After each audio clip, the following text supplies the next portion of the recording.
오늘의 말씀은 누가복음 6장 40절, 마태복음 10장 24절, 베드로후서 1장 1절에서 4절, 2장 19절에서 22절, 히브리서 6장 4절에서 6절의 말씀입니다. 오늘은 특별히 순교자 기념주일 예배로 드리고 있습니다. 아마 순교자 기념주일 예배를 따로 드린 적은 없었습니다. 그러나 이 순교자 기념주일은 매우 중요합니다. 순교자라고 하면 그 내용에 대해서 모르시는 분들은 없을 겁니다. 저희가 보통 순교자 기념주일을 따로 지키지 않고 예를 들어서 광복주일이라든지 6.25 기념주일에 순교자의 삶에 대해서 영상으로도 함께 본 적이 있기 때문입니다. 그런데 혹시 여러분들은 이런 적 없으십니까? 예수님을 믿다가 갑자기 예수님을 믿는다는 것 자체가 자신 없어진 적이 없으십니까? 저는 청년 때 주님과 만나고 나서 은혜를 받고 나서 성경책을 읽다가 겁이 덜컥 났습니다. 저는 성경책을 보면 사실 우리가 오늘 순교자 기념주일 예배를 드리는 것과 걸맞지 않게 성경 곳곳이, 복음서 곳곳이 순교자의 삶으로 가득 차 있었습니다. 특별히 하루를 꼽아서 이것이 순교자 기념주일이라 얘기 안 해도 복음서를 읽으면 모든 것이 하루하루가 순교의 삶을 살지 않으면 하나님의 말씀을 또 예수 그리스도의 삶을 따라갈 수 없다는 것을 깨닫게 되었습니다. 그리고 나니까 겁이 덜컥 났습니다. 저도 순교자의 자리까지 가게 될 때 순교할 수 있을까라고 생각하니까 자신이 없었습니다.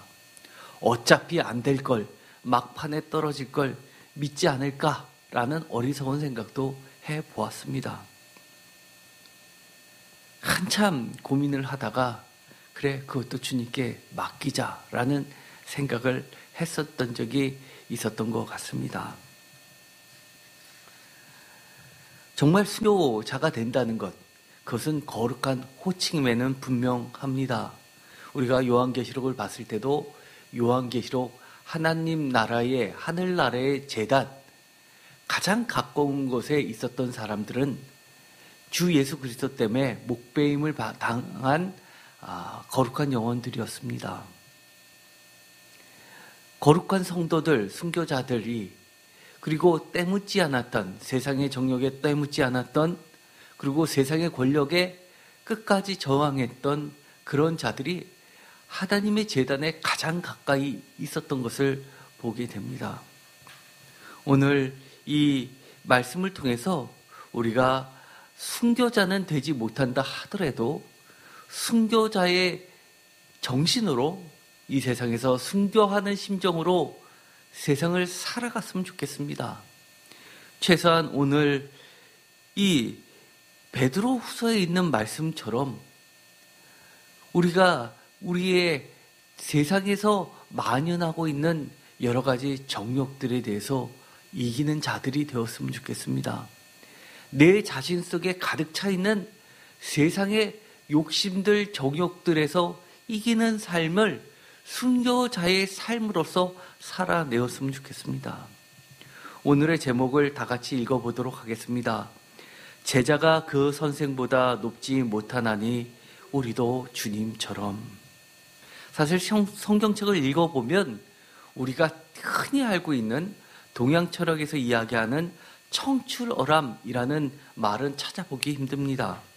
어떤 사람은 청출어람이 있지 않아요? 예를 들어서 엘리사가 엘리야보다 갑절이나 받았고 성경책을 읽어보면 그 능력을 받아야 하는 게 두 배나 많이 들어가 있지 않습니까? 라고 이야기하시는 분도 있을 겁니다. 그러나 성령의 은사를 갑절로 준다는 그 갑절의 의미는 양쪽으로 2배라는 것보다 장자에게는 다른 형제들보다 2배의 몫을 줌으로써 장자의 특임을 준다는 의미에서 성령의 은사를 갑절로 주십시오라는 그 의미는 적통이라는 의미를 삼고 있습니다.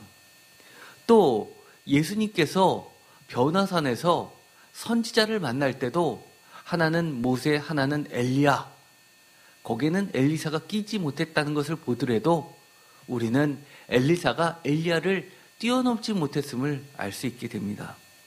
다른 곳에서 선지자를 대변할 때도 모세와 또 한 인물을 꼽자면 엘리야를 지칭하거나 아니면 사무엘을 치는 경우가 있습니다. 또는 대표격으로 예레미야가 들어가는 경우도 있었습니다. 그렇기 때문에 사실 성경에서 청출어람이라는 것은 그렇게 우리가 아는 것처럼 찾아보기 힘듭니다. 오늘의 말씀 누가복음 6장 40절과 마태복음 10장 24절에는 그것이 뚜렷합니다. 제가 누가복음을 먼저 말씀을 드리는 이유는 우리가 누가복음을 할 때 누가복음은 큐라는 예수의 지혜 어록들이 들어가 있고 그것이 누가복음을 기준으로 기록을 하고 그리고 마태복음은 그 누가복음에 있었던 내용을 보다 유대인의 율법에 맞춰서 주석을 달아서 첨언을 한 것들이 많기 때문이라고 말씀을 드렸습니다. 누가복음 6장 40절 다 같이 읽겠습니다. 제자가 그 선생보다 높지 못하나 무릇 온전하게 된 자는 그 선생과 같으리라. 아멘. 여기서 보면 제자가 그 선생보다 높지 못하나라고 하면서 청출어람은 생각하지도 못하게 됩니다. 아무리 온전해져도 그 선생과 같으리라 라고 이야기합니다. 그것은 유대인의 기본적인 관습입니다. 그러나 복음서에서는 이것이 예수님에 대해서는 청출어람이 있었습니다. 예를 들어서 어린 예수님이 예루살렘 성전을 방문했을 때 여러 랍비들과 바리새인들과 더불어 논쟁하면서 그들을 이기는 장면들을 통해서 이 예수님이 마치 청출어람 같지만 엄격하게 말해서는 예수님의 스승은 이 랍비들이라 또는 바리새인들이 아니라는 것을 우리는 알 수 있습니다.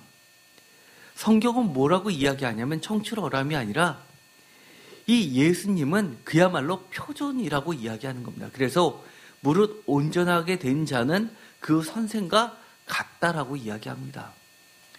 예수님이 선생이고 표준이기 때문에 그리고 그 앞에 단순한 보통명사 선생이 아니라 그 선생이라고 하기 때문에 절대자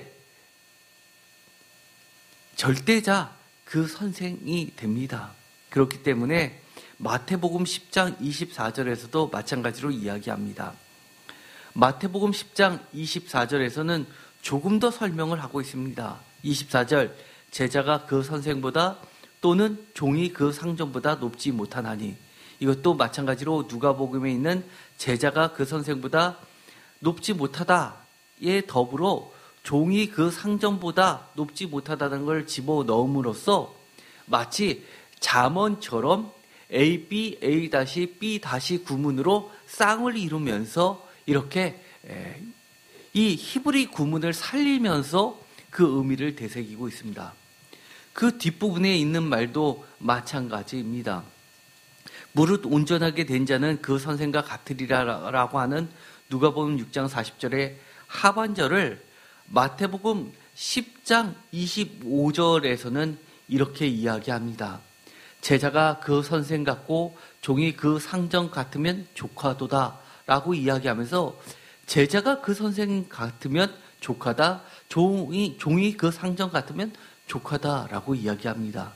물론 이 마태복음 10장 25절의 그 하반절은 집주인을 바알세불이라 하였거든 하밀며 그 집 사람들이랴 라고 하면서 이 그 집 사람들, 즉 이 바리새인들을 쫓아다니는 그 집 사람들은 이 집 주인은 바리새인들을 따라가는 그 종들이라는 것을 함축적으로 나타내고 있습니다. 그러면서 이 마태복음 10장 24절과 25절 상반절의 내용은 전체적으로 이것이 바리새인들과 율법 교사들의 논쟁 가운데에서 예수님의 위치를 잡고 있습니다. 그런데 우리가 조금 더 이것을 어록 형태로 따서 그 본문만을 볼 때는 지금처럼 볼 수 있지만 이것이 들어간 누가복음의 자리와 마태복음의 자리는 앞뒤 구절을 통해서 조금 더 확대돼서 다른 의미로 확장되고 있습니다. 누가복음에서는 참된 선생과 제자와의 관계 속에서 예수 그리스도의 가르침을 표준, 온전, 같음으로 표시함으로써 예수 그리스도의 가르침을 표준으로 완전함이라는 것을 보여주고 있습니다. 그러면서 누가복음 6장 이 37절 비판하지 말라 그리하면 너희가 비판을 받지 않을 것이요 정죄하지 말라 그리하면 너희가 정죄를 받지 않을 것이요 용서하라 그리하면 너희가 용서를 받을 것이요 38절 주라 그리하면 너희에게 줄 것이니 곧 후히 되어 누르고 흔들어 넘치도록 하여 너희에게 안겨주리라 너희가 헤아리는 그 헤아림으로 너희도 헤아림을 도로 받을 것이니라 라고 하면서 이어진 말씀 39절 바로 40절 바로 전에 또 비유로 말씀하실 때 맹인이 맹인을 인도할 수 있느냐 둘이 다 구덩이에 빠지지 아니하겠느냐라고 하면서 맹인 즉 바리새인들 율법 교사들이 얼마나 잘못된 길로 인도하는지 보여주고 있습니다. 바리새인과 율법 교사들로부터 아무리 배워봤자 그 선생을 뛰어넘을 수 없기 때문에 아무리 잘 배워도 그 웅덩이에 빠지는 것이 최대치라고 이야기를 하는 겁니다. 웅덩이에 빠지는 것뿐만 아니라 더 심한 경우도 겪게 될 수 있음을 암시하고 있습니다.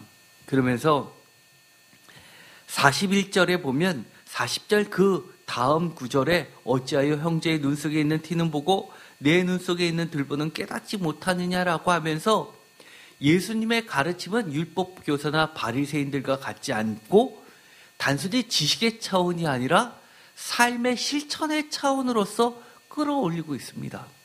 주님께서 우리에게 여러 가지 말씀을 하시는 이유는 지식으로 알라고 하는 데서 그치는 것이 아니라 주님은 우리에게 참된 암을 알려주고 있습니다. 참된 암이 무엇입니까? 진짜 변화를 일으키는 암입니다. 참된 지식이 무엇입니까?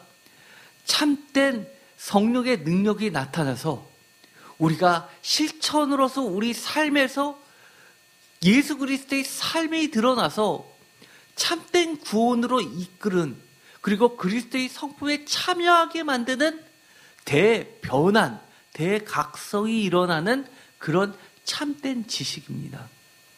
그래서 주님께서 진리가 너희를 자유하게 하리라라는 그 요한복음의 말씀은 이것이 단순한 대학에서 이야기하는 상합탑의 개념이 아닌 겁니다. 우리가 70년대, 80년대 민주화 운동을 할 때 대학생들이 앞장섰습니다. 이 대학생들이 이야기하는 이 상합탑은 진리를 온몸을 던져서 사수해내는 것으로서 상합탑이라는 놀라운 이 상징어를 만들어냈습니다. 그러나 그것조차도 우리를 참된 구원으로 이끌지 못한다는 것을 우리는 너무나 잘 알고 있습니다. 그래서 주님이 이야기하는 이 진리가 너희를 자유하게 하리라라는 이 말씀은 참된 지식, 주님의 지식은, 주님의 선생은 우리를 참된 구원으로 인도하는 세상이 담아내지 못하는 그런 신비한 능력을 가지고 있다는 것을 알려주고 있습니다. 반면에 마태복음에서는 이 구절이 앞뒤 구절에서 박해, 즉 순환받는 참된 선생을 따라가야 할 제자들에게 다가올 하나님 나라의 완성, 즉 인자 안에서 하나님의 나라가 완성되기 때문에 인자로 표시되는 예수 그리스도 그 자체와 함께 박해 가운데 받게 될 보상, 즉 구원에 대해서 얘기함으로써 그 길을 계속해서 가도록 격려와 용기를 주고 있다는 겁니다. 마태복음 10장 22절 다 같이 읽겠습니다. 또 너희가 내 이름으로 말미암아 모든 사람에게 미움을 받을 것이나 끝까지 건지는 자는 구원을 얻으리라. 이 동네에서 너희를 박해하거든 저 동네로 피하라. 내가 진실로 너에게 이르노니 이스라엘의 모든 동네를 다 다니지 못하여서 인자가 오리라. 24절 제자가 그 선생보다 또는 종이 그 상전보다 높지 못하나니 제자가 그 선생 같고 종이 그 상전 같으면 조카도다. 아멘. 여기서 보면 이 24절과 25절 상반절 바로 앞에 주님이 이것을 더 해석해 놓은 부분들이 있습니다. 박해와 함께 인자를 이야기하면서 박해와 함께 이 제자가 그 선생보다 높지 못하다라는 말을 하게 됩니다. 그럼으로써 이 말씀을 하시는 이유는 이 제자가 선생보다 높지 못하지만 우리가 최소한 선생과 같음에는 도달해야 된다는 것을 이야기하면서 앞으로 오는 세상, 인자가 오는 세상에 대해서 비록 그 앞에 박해가 있다 하더라도 세상으로부터 미움을 받는다 하더라도 선생과 함께 했던 그 자리까지는 끝까지 나가야 된다는 것을 이야기해 주고 있습니다. 오늘 이 말씀은 오늘 순교자 기념주일 예배하고 어떻게 보면 굉장히 맞지 않는 이야기 같지만 이 마태복음에서는 제자가 선생보다 높지 못하다는 이 말씀을 어떻게 보면 순교자 기념주일날 맞춰서 이 말씀을 한 것처럼 보이게끔 됩니다. 즉 제자가 그 선생보다 높지 못하다는 그 사실, 그리고 제자가 그 선생만 같으면 족하다는 그 주님의 가르침은 어떻게 보면 우리로 하여금 이 땅에 살면서 순교자의 자세로, 순교자의 심령으로 예수님의 말씀을 실천하면서 살라고 이야기해 주는 것입니다. 오늘 이 말씀을 함께 보면서 우리가 오늘의 성경 말씀 본문으로 베드로후서를 말씀을 드렸습니다. 베드로후서에 보면 정말 베드로후서가 기록될 당시에 처절했던 상황들이 그대로 표현되고 있기 때문입니다. 이 베드로후서는 베드로의 이름을 따서 베드로의 가르침을 받았던 그 베드로의 후예들이 예수님의 말씀을 그대로 이어받아서 지키면서 베드로처럼 살려고 했던 여러 교회들, 그들이 베드로가 가르쳐줬던 그 말씀들을 간직하면서 교회에서 교회로 이 교훈을 남기고 있습니다. 이때는 외부로는 박해와 내부로는 영지주의자 또는 헬라식 혼합주의와의 영적 싸움이 격렬해지는 2세기 때를 그려내고 있습니다. 그런 2세기 때의 성서, 즉 베드로후서에서는 하나님과 예수 그리스도를 참되게 알미라는 키워드를 통해서 보배로운 의와 생명과 경건에 속한 썩지 않을 영원한 영광과 덕을 참여할 소망에 대해서 이 소망이 하나님의 커다란 약속, 큰 약속에 대한 신뢰, 믿음을 갖게 만들어주고 있습니다. 베드로후서는 그야말로 한 절 한 절이 너무나 소중한 말씀입니다. 베드로후서 1장 1절 다 같이 읽겠습니다. 예수 그리스도의 종이며 사도인 시몬 베드로는 우리 하나님과 구주 예수 그리스도의 의를 힘입어 동일하게 보배로운 믿음을 우리와 함께 받은 자에게 편지하노니. 아멘. 여러분들은 이 말씀을 읽을 때 가슴에 벅차오르는 감격이 울컥하지는 않으셨습니까? 사실 저는 이 베드로후서 1장 1절을 읽으면서 울컥했습니다. 무엇 때문에요? 그동안 혹시 여러분이 이 천국의 열쇠를 쥐고 있다는 베드로, 대단한 예수님의 수제자, 교회의 반석에 털을 쌓은 이 베드로와 또 사도로서의 베드로가 우리에게 해주시는 말씀은 동일하다는 겁니다. 이 동일하다는 의미 무슨 말씀인지 모르십니까? 로마에 가면 성 베드로 성당, 왜 성 베드로 성당에 그렇게 몰립니까? 그리고 성 베드로 성당을 만들기 위해서 그 당시에 교황이 내세웠던 것이 무엇입니까?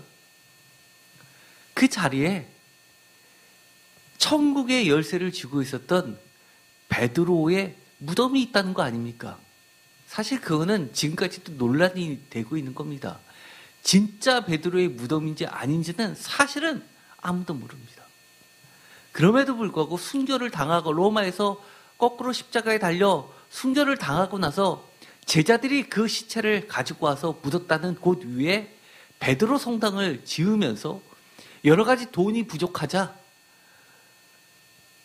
이 면죄부를 팔면서 그 더러움을 포장하기 위해서 천국의 열쇠를 들먹거렸던 거 아닙니까?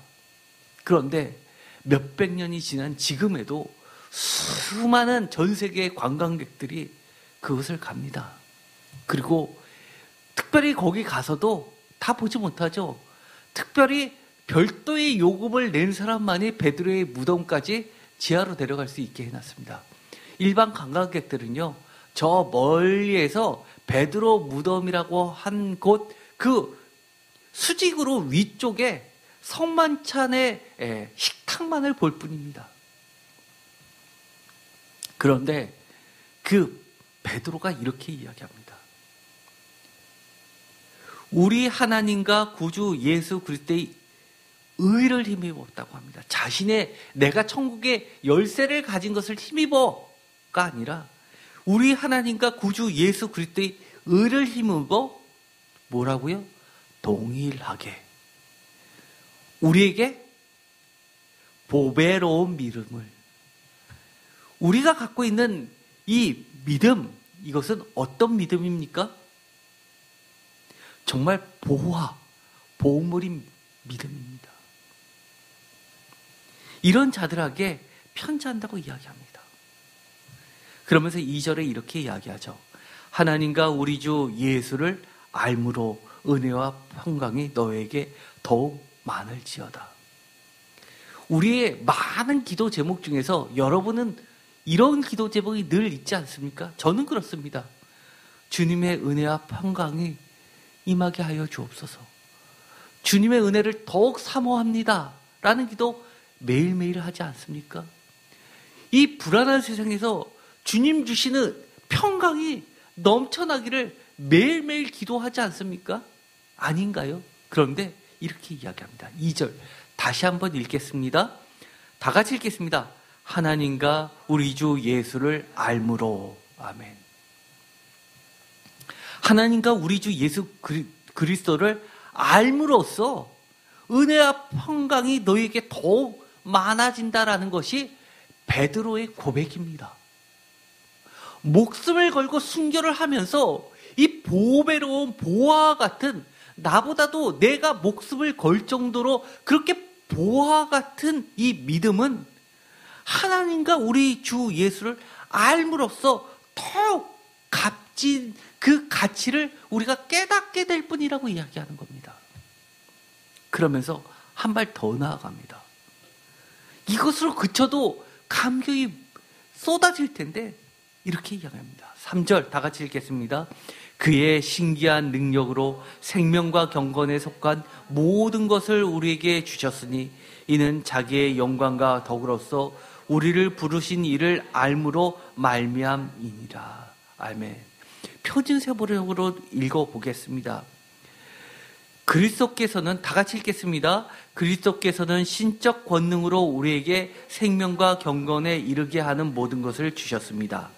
그것은 우리가 자기의 영광과 덕으로서 우리를 불러주신 분을 알았기 때문입니다. 아멘. 이처럼 우리를 부르신 이를 안다는 것 자체가 얼마나 중요한 것이고, 또 우리가 다 미처 깨닫지 못한 신비한 능력이 있다는 것을 알려주고 있습니다. 이 신비한 능력은요, 생명과 경건에 속한 모든 것입니다. 우리가 영원한 생명을 향해 나아가고자 하지 않습니까? 그것을 위해 달려가고 있지 않습니까? 생명과 경건에 속한 모든 것이라고 합니다. 하나도 부족한 것이 아니라고 합니다. 모든 것을 우리에게 주셨다고 합니다. 그러면서 자기의 영광과 덕으로서 라고 이야기합니다. 4절 다시 한번 보화를 이야기합니다. 다 같이 읽겠습니다. 이로써 그 보배롭고 지극히 큰 약속을 우리에게 주사 이 약속으로 말미암아 너희가 정욕 때문에 세상에서 썩어질 것을 피하여 신성한 성품에 참여하는 자가 되게 하려 하셨느니라. 아멘. 그 보배롭고 지극히 큰 약속, 이 약속, 그것이 뭐라고 하는 겁니까? 세상에서 썩어질 것을 피해서 신성한 성품에 참여하는 자가 되게 하는 것이라는 겁니다. 그런데 이게 어떻게 가능해요? 여러분 뭐라고 이야기하시겠습니까? 주님의 신성한 성품에 참여하려면 어떻게 해야 됩니까? 이로써가 표준세 번역은 이렇게 번역합니다. 표준세 번역으로 다 같이 읽겠습니다. 그분은 그 영광과 덕으로 귀중하고 아주 위대한 약속들을 우리에게 주셨습니다. 그것은 이 약속들로 말미암아 여러분이 세상에서 정욕 때문에 부패한 사람이 아니라 신적 성품에 참여하는 사람이 되게 하시려는 것입니다. 라고 번역을 하고 있습니다. 우리가 그 보배롭고 지극히 큰 약속은 어떻게 해서 알 수 있습니까? 우리를 부르신 이를 알므로써 가능한 겁니다. 하나님과 우리 주 예수를 알므로써 가능한 겁니다. 우리 하나님과 구주 예수 그리스도의 의를 힘입어 가능한 겁니다.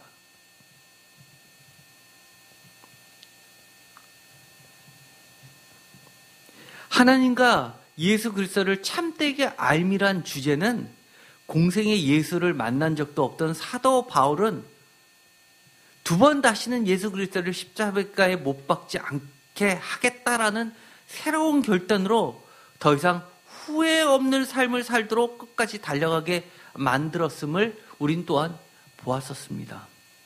예를 들어서 고린도전서 2장의 말씀이었죠. 오직 은밀한 가운데 있는 하나님의 지혜를 말하는 것으로 곧 감추어졌던 것인데 하나님이 우리를 위하여 만세전에 미리 정하신 것이라. 8절 다 같이 읽겠습니다. 이 지혜는 이 세대의 통치자들이 한 사람도 알지 못하였나니 만일 알았더라면 영광의 주를 십자가에 못 박지 아니하였으리라. 아멘. 정말 사도 바울은 어떤 심정이었을까요? 만일 알았더라면 내가 그렇게 예수 믿는 자를 핍박하지 않았을 텐데. 만일 알았더라면 주님으로부터 너가 왜 나를 핍박하느냐라는 그 음성을 듣지도 않았을 텐데.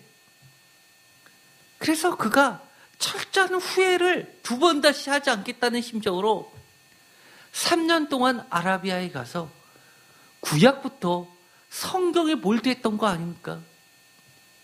왜요? 그러고 나서 그가 깨달은 것이 뭡니까? 7절에 있는 것, 오직 은밀한 가운데 있는 하나님의 지혜를 말하는 것으로서 곧 감추어졌던 것인데 하나님이 우리의 영광을 위하여 만세전에 미리 정하신 것이다. 그것이 구약 성경에서부터 계속해서 이야기했던 예수 그리스도였다. 그것이 복음의 내용 아니었습니까? 그래서 이 사도 바울의 서신서들을 보면요, 복음서하고는 틀리게 예수님의 기적을 통해서 이렇게 많은 사람들이 구원을 받았다라고 그렇게 증거하지 않습니다.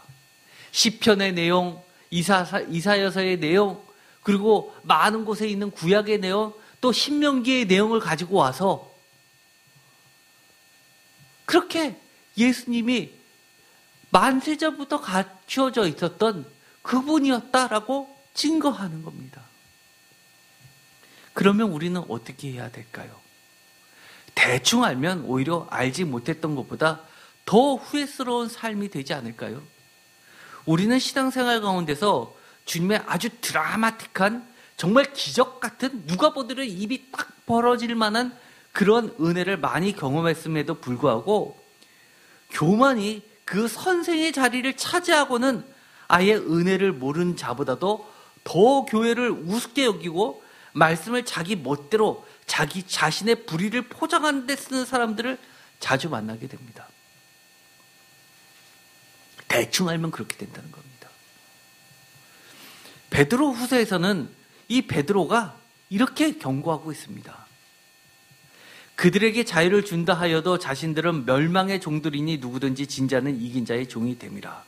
여기서 그들이라는 것은 아까도 이야기했지만 2세기 때 교회를 위협했던 자들입니다. 대표적인 것이 박해일 수 있고요.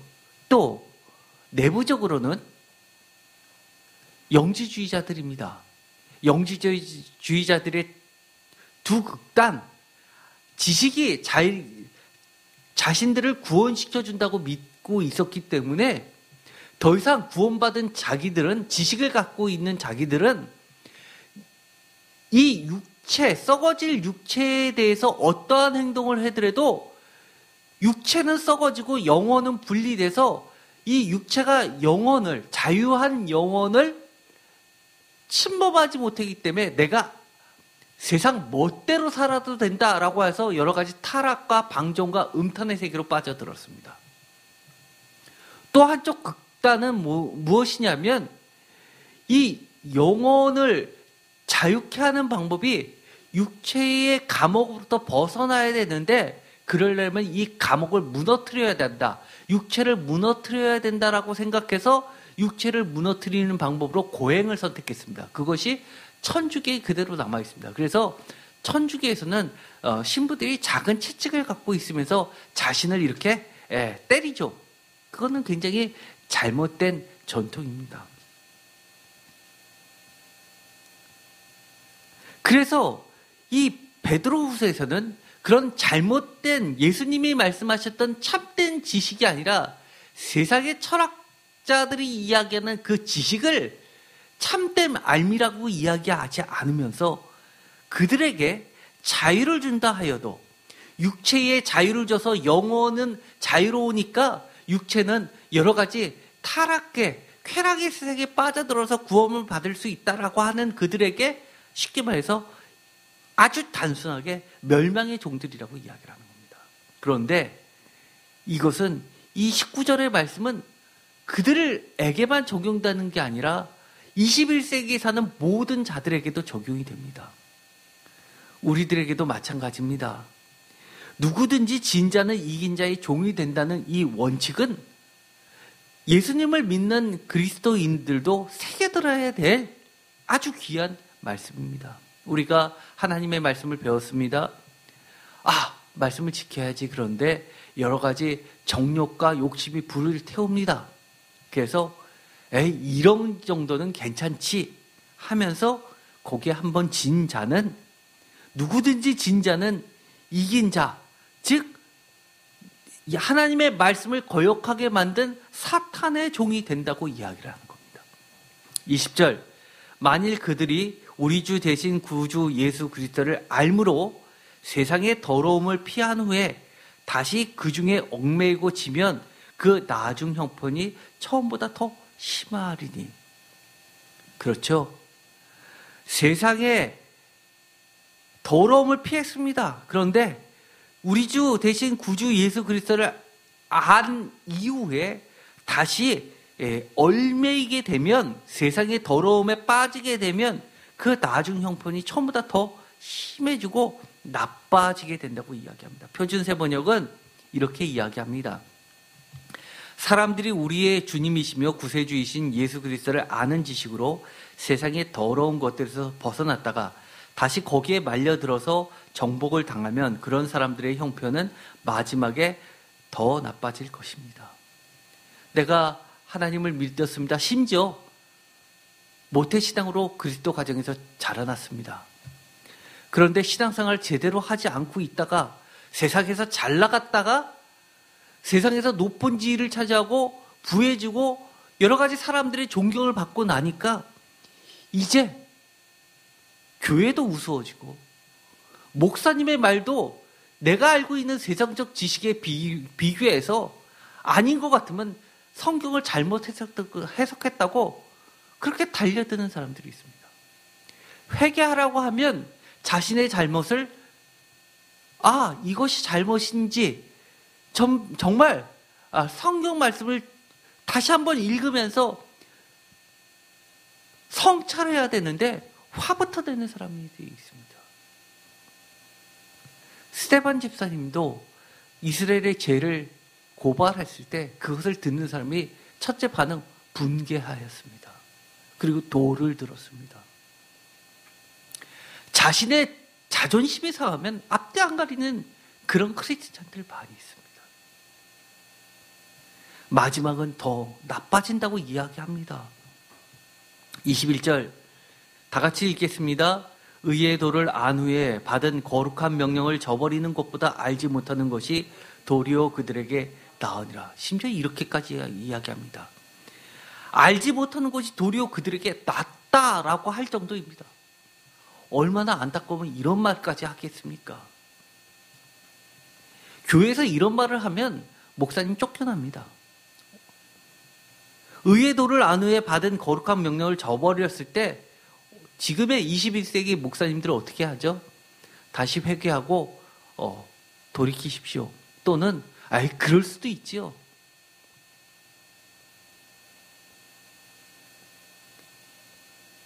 차라리 알지 못하는 것보다 낫습니다. 그러니 지금 철저하게 하나님 앞에서 죄를 뿌리면서 회개해야 됩니다.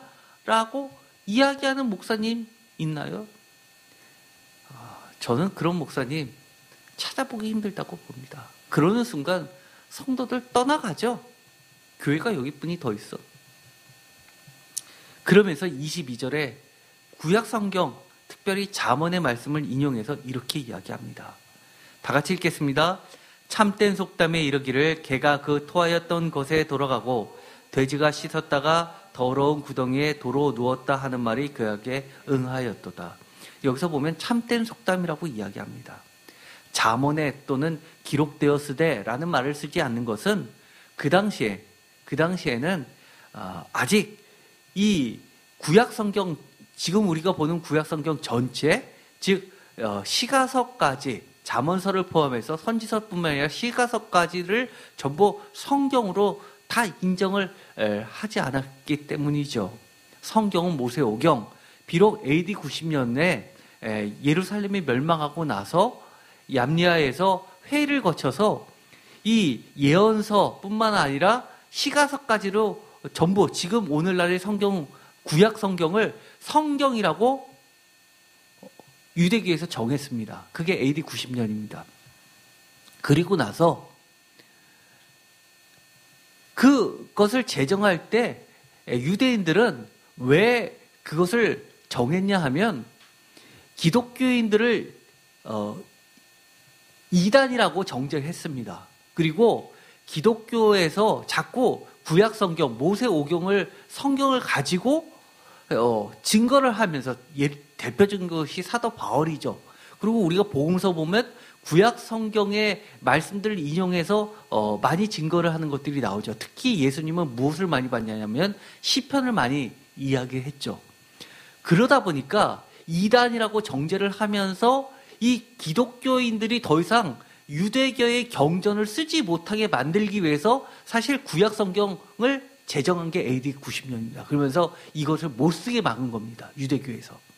그런데 아이러니컬하게 어떤 일이 벌어졌냐.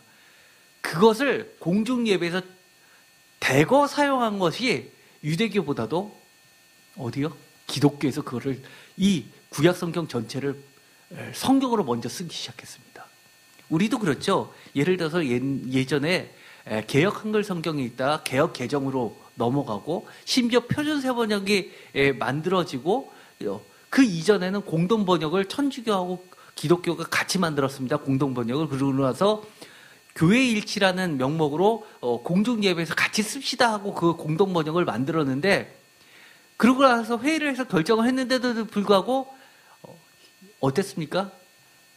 개신교에서는 안 썼습니다. 회의에서 결정했다고 곧바로 쓰여지는 것이 아니기 때문이다. 많은 시간이 걸립니다. 공동 번역 그렇게 해서 개신교에서는 안 썼고요. 그 다음에 개혁 성경에서 개혁 한글에서 개혁 개정으로 넘어갈 때도 이 성경책을 한꺼번에 바꾸지 않았었습니다. 지금도 심지어 개혁 한글 쓰고 있는 교회들 꽤 됩니다. 시골에 가면요. 그런데 어쨌든 간에 그 구약 성경을 참된 속담에라고 하면서 이것을 이야기합니다. 개가 그 토하였던 것에 돌아가고 돼지가 씻었다가 더러운 구덩이에서 도로 누웠다 하는 말이 그들에게 응하였다. 성경에서 개를 이야기하는 것은 굉장히 치욕스러운 이야기입니다. 여러 가지 속담 가운데 개를 굳이 들어간 속담을 인용한 여러 가지 이유가 있습니다. 대표적으로 헬라의 철학 중에 시닉이라고 있습니다. 견유학파. 여러분 들어보셨죠? 견유학파는 개견자를 씁니다. 거지 모양을 하면서 그러면서 세상을 시니컬하게 아주 비아냥거리면서 지혜로 세상을 대변하는 그런 학파가 있었습니다. 견유학파.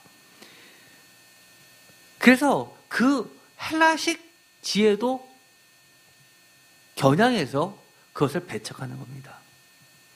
어떤 분들은 이런 이야기하는 분이 계십니다. 이런 속담이 어디 있어? 성경이 어디 있어? 예, 잠언서 26장 11절입니다. 여러분의 성경책 보면요, 밑에 잠언서의 일부분을 이용했다라는 각주가 있는 성경들이 있을 겁니다. 잠언서 26장 11절 다 같이 읽겠습니다. 개가 그 토한 것을 도로 먹는 것 같이 미련한 자는 그 미련한 것을 거듭 행하느니라. 아멘. 이러면서 이 말씀을 인용을 하죠.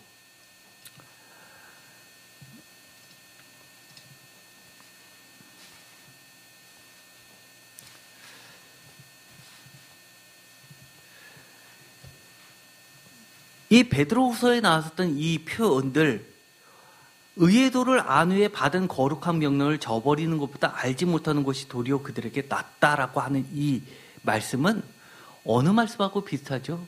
사실은 이것은요, 우리가 전에 읽었었던 히브리서의 말씀하고도 아주 비슷한 겁니다. 이것이 다 2세기 때를 담고 있기 때문이다. 그 당시에 박해를 많이 당했었는데 박해를 피해서 도망갔다가 박해가 끝나니까 돌아왔던 자들, 그래서 박해를 당하면서 박해를 이겨낸 자들이나 순교를 당해서 죽음을 당한 자들에게는 성도들이 거룩한 이름을 붙여주었죠. 그런데 거룩한 이름, 즉 증거자라는 이름을, 증인들이라는 이름을 붙여줬는데 그렇지 않고 도망갔던 자들, 이런 자들, 또는 예수님의 이름을 배반하고서 살아남았다가 다시 믿겠다고 온 자들, 이런 자들이 히브리서에 남아 있습니다. 히브리서 6장 4절, 한 번 빚을 받고 하늘의 은사를 맛보고 성령이 참여한 바 되고 하나님의 선한 말씀과 내세의 능력을 맛보고도 타락한 자들은 다시 새롭게 하여 회개할 수 없나니 이는 그들이 하나님의 아들을 다시 십자가에 못 박아 드러내놓고 욕되게 함이라. 또 한 번 나오죠. 히브리서 10장 26절, 우리가 진리를 아는 지식을 받은 후 짐짓 죄를 범한 즉 다시 속지 않은 제사가 없고 27절, 오직 무서운 마음으로 심판을 기다리는 것과 대적하는 자를 태울 맹렬한 불만 있으리라. 이것이 바로 고백자들과 변전자들, 참된 증인인 고백자들과의 그런 성만찬을 참여하는 것이 맞냐 틀리냐의 문제에서 이 본문도 사용되었었습니다. 그때 문제가 됐던 게 뭐였죠? 값비싼 은혜가 뭐였냐라는 논쟁이었습니다. 예수 그리스도의 은혜는 너무나 값지기 때문에, 목숨보다 더 값지기 때문에 목숨을 버리면서까지도 이 예수 그리스도의 신앙을 지켜내면 정말 귀한, 썩지 않을 보배로운 영생을 우리에게 준다라는 것이 값비싼 은혜였습니다. 반면에 변절자들은 오히려 그걸 가지고 와서 예수 그리스도의 십자가의 은혜는 모든 죄인을 구원하기 위한 그런 사랑의 값비싼 은혜이기 때문에 한 번 죄를 범했다 하더라도 그것을 다시 포용하는 게 진짜 값비싼 은혜다라고 하면서 대들었죠. 그것이 바로 값비싼 은혜와 값비싼 은혜를 값싼 은혜로 바꿔버린 자들이라는 이 논쟁 속에서 치열한 싸움을 했던 겁니다. 그래서 이 루터는 종교개혁을 일으키면서 이 히브리서를 성경에서 빼자라는 오해도 일으켰죠.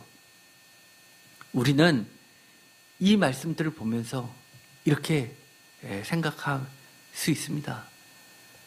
차라리 신앙생활을 하면 할수록 또는 섰다 생각할수록 주께, 즉 주께라는 말은 주님의 말씀과 가르침 앞에 가까이 가는 겸손한 아이가 더욱 필요하다는 말씀으로 이해하면 좋을 듯합니다. 그러므로 마태복음 18장 4절 그러므로 누구든지 이 어린아이와 같이 자기를 낮추는 사람의 천국에서 큰 자이다. 또는 마태복음 19장 14절 예수께서 이르시되 어린아이들을 용납하고 내게 오는 것을 금하지 말라 천국이 이런 사람의 것이니라 라고 하면서 우리가 언제나 어린아이 심정으로 예수께 더 가까이 가는 자세가 무엇보다도 중요합니다. 오늘의 본문 말씀을 다시 한번 새겨볼까요?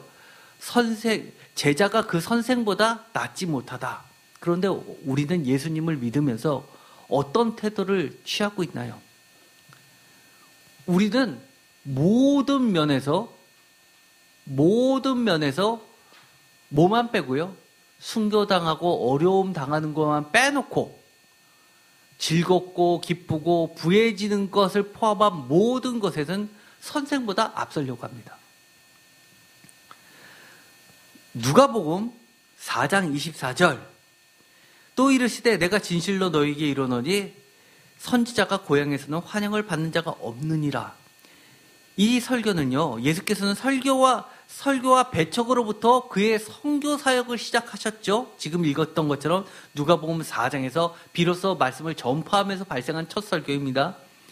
제자들도 설교와 배척으로 그들의 선교 사역을 시작했습니다. 누가복음 4장 28절 회당에 있는 자들이 이것을 듣고 다 크게 화가 나서 일어나 동네 밖으로 쫓아내어 그 동네가 건설된 낭떠러지까지 끌고 가서 밀접 떨어뜨리고자 하되 예수께서 그들 가운데서 지나서 가시니라 하면서 고향에서 피하십니다. 사도행전 2장 14절, 13절 또 어떤 이들은 조롱하여 이들의 그들이 세술에 취하였다 하더라. 이게 오순서 사건 때 일어난 일이죠. 14절 베드로가 11사도와 함께 서서 소리를 높여 이르되 유대인들과 예루살렘에 사는 모든 사람들아 이 일을 너희로 알게 할 것이니 내 말에 기울이라. 15절 때가 새 삼시니 너희 생각과 같이 이 사람들이 취한 것이 아니라 16절 이는 곧 선지자 요엘을 통하여 말씀하신 것이니 일러스되 라고 하면서 비로소 사람들의 여러 가지 조롱 속에서도 설교가 시작이 됩니다. 또 누가복음 22장에 보면 예수님은 산헤드린과 총독과 빌라도 총독과 또 헤롯 대왕, 이 헤롯 성경에서 헤롯이라고 하는 것은 헤롯 대왕과 그 아들과 그 손자까지도 모두 헤롯으로만 기록이 되어 있습니다. 어쨌든 간에 헤롯 가문에 신문을 받으셨는데 바울도 산헤드린과 총독과 헤롯 가문 앞에서 신문을 받습니다. 산헤드린이라는 것이 뭐냐? 대제사장이 의장이 되고요. 서기관과 장로들과 바리새인들 70명 플러스 대제사장 포함해서 71명이 전원일치, 만장일치 제도를 가지고 중요한 의사결정을 하는 최고의 공회입니다. 누가복음 22장 54절 예수를 잡아 끌고 대제사장의 집으로 들어갈 때 베드로가 멀찍이 따라가니라. 마지막 만찬 끝나고 벌어진 일이죠. 산헤드린이라는 말은 함께 둘러앉는다는 뜻인데요. 유대인 최고의 의결 기관인 공회를 이야기합니다. 이것은 민수기 11장 16절에 있었던 70인 장로 회의, 모세가 임명한 이 70인에서 비록이 된 제도입니다. 그래서 의장을 포함해서 71명의 종교 재판, 그리고 성전의 치안을 유지하는 여러 가지 결정들을 하게 됩니다. 그런데 이 예수님의 죽음과 관련해서 하나 더 얘기하면요. 이 산헤드린의 회의는 결정은 잘못 결정하면 안 되기 때문에 여러 가지 제약 조건들이 있습니다. 예를 들어서 일출에서 일몰까지만 회의를 할 수 있게 되어 있습니다. 쉽게 말해서 졸면서 하지 말라는 겁니다. 정신 똑바로 차리고 하라는 겁니다. 안식일이나 야간에는 소집되지 않는 것이 관례였습니다. 안식일에는 주님의 말씀에만 집중하고 나머지에서 세상 일을 하라는 겁니다. 그리고 2명의 증인이 배석하게끔 되어 있고요. 사형에 해당하는 죄는 반드시 다음날 다시 한번 심의를 거치라는 겁니다. 감정에 복잡해서 사형 결정을 하지 말라는 겁니다. 그래서 사형이 결정됐다 하더라도 한 번 더 기회를 줍니다. 예를 들어서 죄를 고백할 수 있게 하는 회개의 기회도 제공돼서 그때 회개하면 사형을 면하게 해줍니다. 지금까지 나왔던 이야기들은 모두 제가 이 라이프 성경 사전에 나와 있는 것을 기준으로 말씀을 드립니다. 그런데 예수님의 이 산헤드린 결정은요, 이런 점에서 잘못됐죠. 예를 들어서 안식일, 예비일, 금요일에 소집되었고요. 한밤중에 재판이 진행되었고요. 재심이 이루어지지 않았다는 점에서 불법 중에 불법이라고 이야기를 하는 겁니다. 그리고 이 산헤드린 회의는요, 예루살렘에 있었던 최고의 의회였고 각 지방에는 이것과 비슷하게 작은 규모의 이 공회들이 있었습니다. 누가복음 22장 66절, 이 날이 새매 백성의 장로들과 대제사장들과 서기관들이 모여서 예수를 그 공회로 끌어들여서 재판을 하게 되죠. 그런데 사도행전 22장 30절, 이튿날 천부장은 유대인들이 무슨 일로 그를 고발하는지 진상을 알고자 하여 그 결박을 보고 명하여 제사장들과 온 공회를 모으고 바울을 데리고 내려가서 그들 앞에 세우니라. 바울도 어땠다고요? 공회의 재판을 받게 됩니다. 저는 개인적으로 세상의 문제들 속에서 구원받은 은혜가 있었다고 다 참된 믿음을 소유하게 되었다고 보지 않습니다. 지금 우리가 조금 전에 읽었었던 말씀들, 예를 들어서 예수님이 당하셨던 것처럼 사도행전을 보면 누구도 당했습니까? 제자들도 당했습니다. 그렇다는 이야기는 제자가 그 선생보다 높지 못하다는 그 이야기는 너희들은 안 돼가 아니라 최소한 그 선생만큼은 가야 된다는 겁니다. 그래서 이 제자들은 사도행전에서 보면 끊임없이 주님이 당했던 일을 겪게 될 때 이건 이상한 일이 아니야. 이것은 하나님의 벌이 아니야. 우리 주님도 그 선생님도 그렇게 하셨기 때문에 우리도 따라가야 돼라고 하면서 그 길을 걸어갔던 겁니다. 주님과 함께 성령의 신비한 능력으로 그 일을 감당했습니다. 그런데 우리가 이미 살펴봤던 것처럼 히브리서 6장 4절에서 6절과 히브리서 10장 26절과 27절을 보면 박해가 찾아오고 어려움이 처해지면 주님의 은혜를 경험했지만 다 쓰러졌습니다. 아주 극소수 일부들만이 그 믿음을 지켰죠. 베드로후서 우리가 읽었었던 말씀에서도 마찬가지입니다. 베드로후서 2장 19절, 그들에게 자유를 준다 하여도 자신들은 멸망의 종들이 누구든지 진자는 이긴 자의 종이 됨이라. 20절 다 같이 읽겠습니다. 만일 그들이 우리 주 대신 구주 예수 그리스도를 알므로 세상의 더러움을 피한 후에 다시 그 중에 얽매고지면 그 나중 형편이 처음보다 더 심하니라. 의의 도를 안 후에 받은 거룩한 명령을 저버리는 것보다 알지 못하는 것이 도리어 그들에게 나으니라. 그리고 잠언의 이야기를 하죠. 제가 하나님의 은혜를 알았다고 다 참된 믿음을 소유하지 않았다라고 하는 것은 첫 번째 성경의 근거를 두고 있고요. 두 번째 제가 짧지만 목회를 하다 보니까 베드로후서나 히브리서에서 걱정하는 한 번 은혜를 맛보고도 전보다 더욱 나빠진 예들을 수도 없이 봐왔기 때문입니다.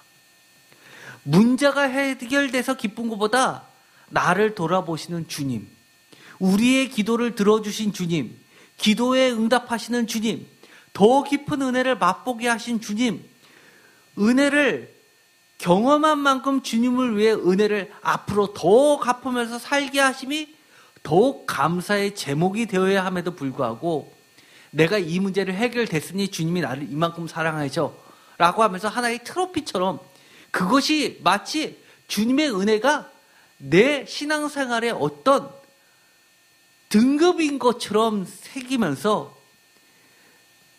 그러면서 아무도 내 신앙에 대해서 딴지 못 걸게 만드는 그런 도구로 만든다는 겁니다. 그래서 은혜를 경험했으면서도 진짜 마음에는 어떤 마음이 있냐면 내 실력이 이 정도 되니까, 내 학력이 이 정도 되니까 내가 지금까지 세상에서 했었던 여러 가지 경험과 나의 인맥과 나의 학교 수많은 동문들과 내 재산과 이 정도는 되니까 내가 이 문제들을 해결했지라는 마음을 한쪽 구석에 갖고 있다는 겁니다. 그런 사람들 무사하게 봅니다. 우리는요, 첫 번째, 예수님께서 추구하시지도 않은 것들에 대해서 예수님의 이름과 무한긍정의 믿음이라는 신앙의 포장으로서 자신의 욕구를 채우려 하지 않는지 돌아봐야 한다는 겁니다. 예수님이 한 번도 추구하지 않았던 썩어질 세상의 것들을 위해서 나는 추구하면서 그것이 마치 주님의 은혜요, 믿음이요, 신앙인 것처럼 생각하는 것, 우리는 다 버려야 됩니다. 두 번째, 대충 하는 것으로 자신의 신앙이 꽤나 높은 것처럼 교만하지 말고 선주로 생각하는 자는 넘어질까 조심하면서 고린도전서 10장 12절에 말씀했던 것처럼 말이죠. 그리고 정말 어린아이와 같이 겸손한 마음으로 주님과 주님의 말씀을 가르치는 교회로 더 가까이 가야 됩니다. 세 번째, 진짜로 주님이 말씀하신 것을 참되게 배우고 참된 지식을 실천함으로써 참된 암까지 자라나고 성숙되어야 됩니다. 왜요? 참된 암 안에는 놀라운 성령님의 능력이 있기 때문입니다. 이런 자들에게는 우리 하나님과 그리스도의 의를 힘입어 보배로운 믿음을 주님의 제자들과 사도들처럼 동일하게 받아서 지극히 보배롭고 큰 약속인 썩어지지 않을 신성한 성품의 그리스도의 성품에 참여하게 될 것이기 때문입니다. 다시 한번 우리가 베드로후서 1장 1절에서 3절의 말씀을 다 같이 읽고 마쳤으면 좋겠습니다. 다 같이 읽겠습니다. 예수 그리스도의 종이며 사도인 시몬 베드로는 우리 하나님과 구주 예수 그리스도의 의를 힘입어 동일하게 보배로운 믿음을 우리와 함께 받은 자들에게 편지하노니 하나님과 우리 주 예수를 알므로 은혜와 평강이 너에게 더욱 많을지어다. 그의 신기한 능력으로 생명과 경건에 속한 모든 것을 우리에게 주셨으니 이는 자기의 영광과 덕으로서 우리를 부르신 이를 알므로 말미암으니라. 4절, 이로써 그 보배롭고 지극히 큰 약속을 우리에게 주사 이 약속으로 말미암아 너희가 정욕 때문에 세상에서 썩어질 것을 피하여 신성한 성품에 참여하는 자가 되게 하려 하셨느니라. 아멘. 기도하고 마치기로 하겠습니다. 하나님 감사합니다. 오늘 우리에게 주신 하나님의 말씀처럼 예수님의 직접적인 목소리처럼 제자가 그 선생보다 낫지 못하다는 그 말씀, 우리가 최선을 다하여 성령의 힘을 입어 주님의 가르침을 더 참되게 알므로써 성령님의 그 신비한 능력을 힘입어 예수 그리스도의 그 자리까지 온전해지게 하여 주옵소서. 정말 힘들어도 순교자의 심정으로 어떠한 박해나 그리고 뼈를 깎는 고통 속에서도 주님의 말씀을 지키면서 세상 것들에 대해서, 정욕들에 대해서 이기게 하여 주옵소서. 주님이 경고하셨습니다. 언제든지 지는 자들은 그 이긴 자의 종이 된다고 말씀하셨으니 우리가 절대로 세상의 정욕, 나의 욕심에 지지 않게 하시고 오직 예수 그리스도의 말씀에 짐으로써 예수 그리스도의 종이 되게 하여 주시옵소서. 예수 그리스도의 이름으로 기도드렸습니다. 아멘.